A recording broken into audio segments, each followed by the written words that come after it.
Many people have been asking me or have been telling me that why do I have this, like why do I not support Raila Odinga? Why do I find myself against him, like against everything and everything that he stands for?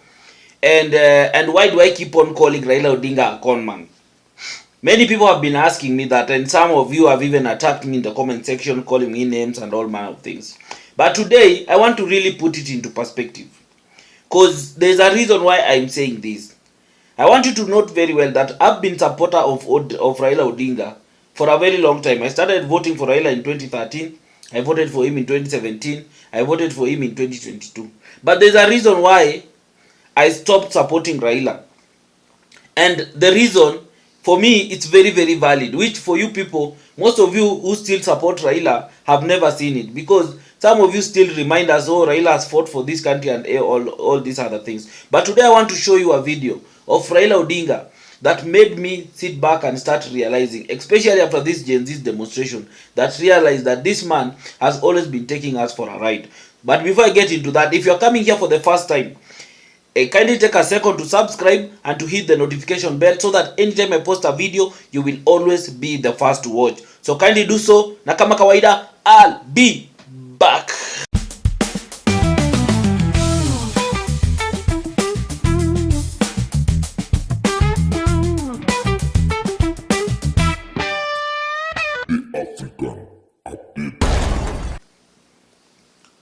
Thank you for everyone who has subscribed, and for the return subscribers, I really appreciate you. And those who are sponsoring this, supporting this channel by sending something on this number down here, thank you so much, man. They keep on doing so. I really appreciate. Now back to my video. As I've said, that many people have been saying that I don't like Raila. Why I don't stand with Raila? I don't support Raila. I keep on calling that. I always say that Raila is a conman and all that, these other things. But most of you still ask me why. But I'll try to explain to you why I don't see Raila. I don't hold Raila that much, because this is a man I used to support. I voted for him, even if you go to like so many things in terms of supporting him. But that thing changed after the June 25th, and I'll tell you why. But before I get into the details, kindly take a second to watch this video that I will share with you about Raila Odinga, and then I will come back and then we'll dig a deeper analysis. Goodwill should converge tomorrow, march together to the center of the city, and once we have gathered at the center of the city, it shall be a grand march to State House to claim our victory. Since Mr. Ruto was sworn in 6 months ago, he has continued to run this country with a lot of contempt. The cost of living has skyrocketed. Kenyans are suffering because of high cost of essential commodities. The cost of unga, the cost of cooking oil, the cost of kerosene, petrol, diesel, sugar, school fees, electricity are all very high. Many Kenyans cannot bear the cost of living. A number of people are even dying because of lack of food. In spite of our petitions to introduce subsidies so that the suffering can be alleviated, he has contemptuously continued to move on without care. You have watched the video. So that is Raila Odinga after the 2022 election. Just 6 months after Ruto was sworn in.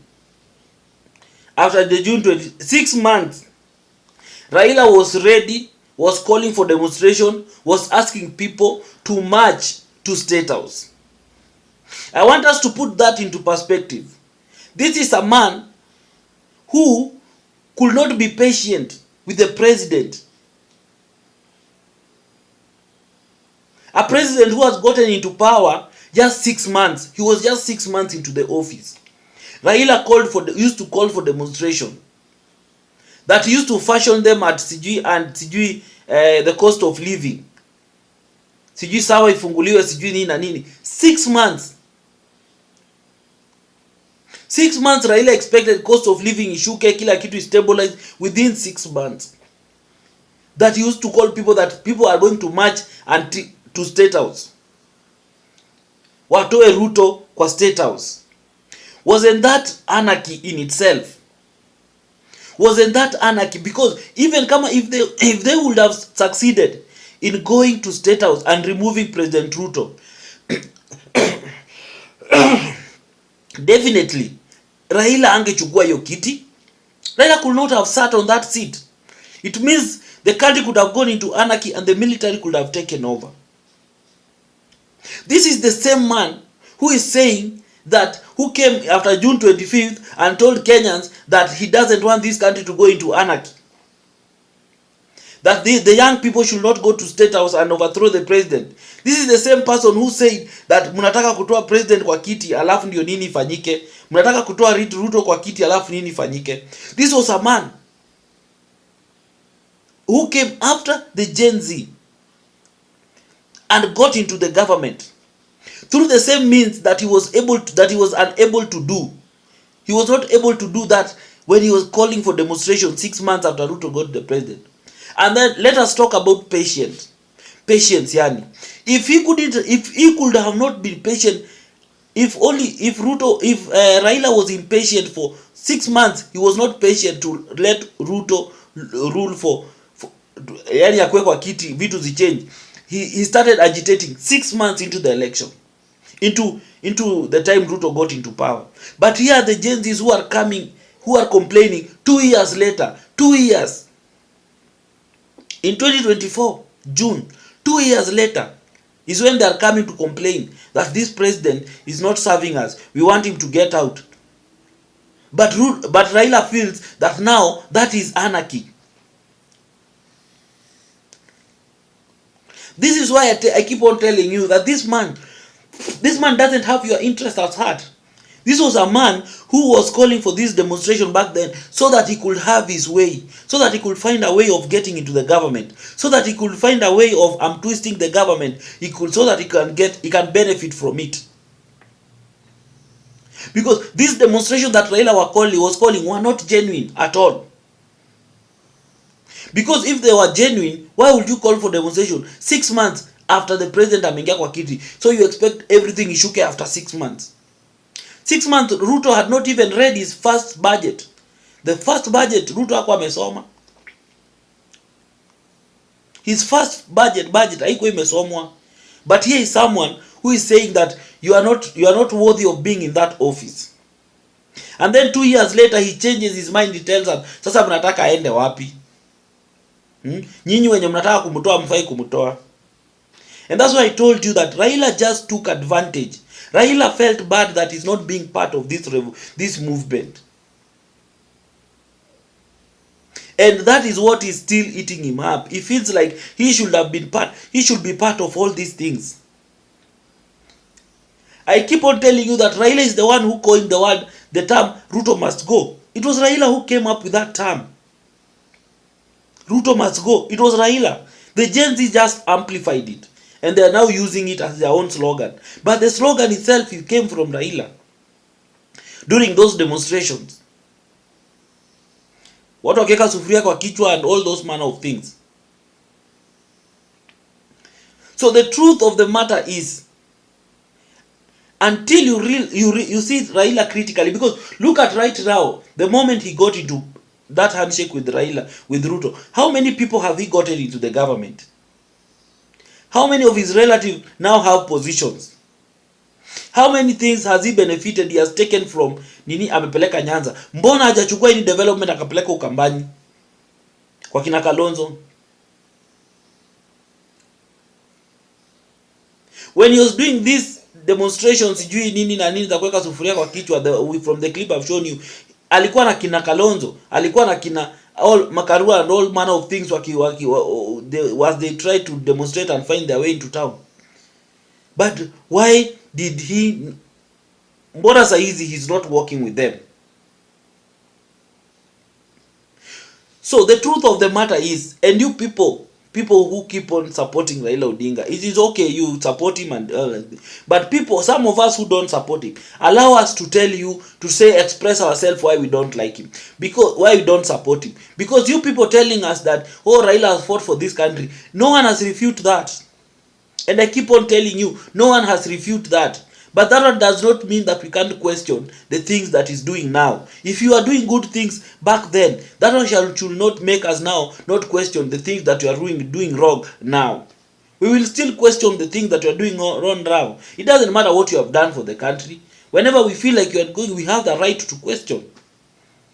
Because we have a right to think and to make decisions. So if you think that what you are doing is right, we will tell you it's not right. It's not right. And remember, even when you talk, we keep on talking about Raila fought for this country. Raila did not fight for this country alone.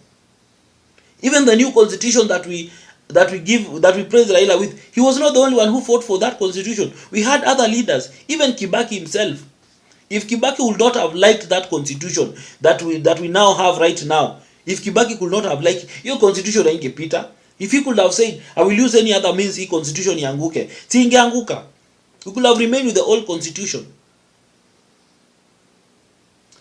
So as much as we give Raila the nini for the things he has done, we also need to acknowledge that he's not the only one who stood. Even the multipartyism, he was not the only one who fought for it. Let us be sincere.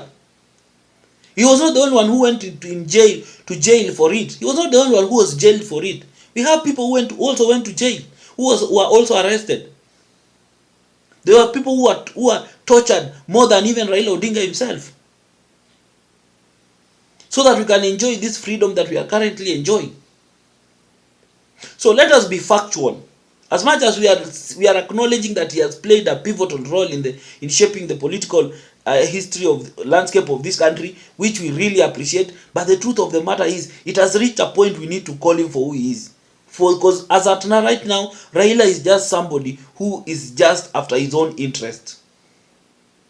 And he was exposed. From that clip, you can clearly see the man wanted to remove the president. Through which mechanism? Which one? Because he was saying we overthrow, we occupy State House. How is that so different with what the young people are doing now?